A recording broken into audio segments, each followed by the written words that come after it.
KNR institute online అకాడమీలో మనం తెలంగాణ హిస్టరీకి సంబంధించినటువంటి అసలు సిలబస్ ఏమిటి, టాపిక్స్ ఏమిటి అనేది ఒకసారి చూద్దాం. ప్రతి ఒక్కరికి కూడా ఈ టాపిక్స్ కూడా తెలియనటువంటి ఇబ్బంది ఏర్పడుతుంది. మరి అవరోహణ క్రమం ఇలాంటివి అడుగుతాడు. అయినప్పుడు వరుస క్రమంలో పెట్టండి అంటే సచ్చే కాబట్టి వరుస క్రమం అన్నది తెలిసి ఉండాలి. ఇక్కడ చూడండి, ఫస్ట్ చరిత్ర నిర్వచనాలు.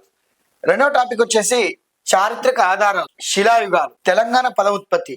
తర్వాత టాపిక్ వచ్చేసి శాతవాహనులు. ఇక్కడ పైకి రావాలి.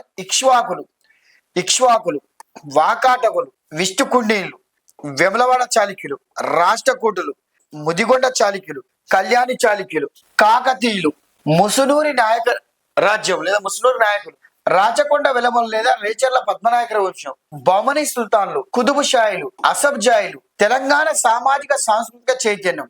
నెక్స్ట్ గ్రంథాలయ ఉద్యమాలు, తెలంగాణ పత్రికలు, ఆదివాసుల తిరుగుబాటు, ఆంధ్ర మహాసభలు, తెలంగాణ రైతాంగ సాయుధ పోరాటం, ఎంఐఎం స్థాపన, రజాకార్ సంస్థ స్థాపన, హైదరాబాద్ స్టేట్ కాంగ్రెస్ స్థాపన, వందే మాతర ఉద్యమం, హైదరాబాద్ లో జరిగిన వందే మాతర ఉద్యమం, 1942 హైదరాబాద్ లో కిట్ ఇండియా ఉద్యమం, హైదరాబాద్ సంస్థాన విలీన ప్రక్రియ, దీన్నే ఆపరేషన్ పోలో అంటారు. ఇవన్నీ కూడా ఎస్ఐ కానిస్టేబుల్ అభ్యర్థులకు ప్రతి ఒక్కరు కూడా ఇవన్నీ చదవాల్సిందే.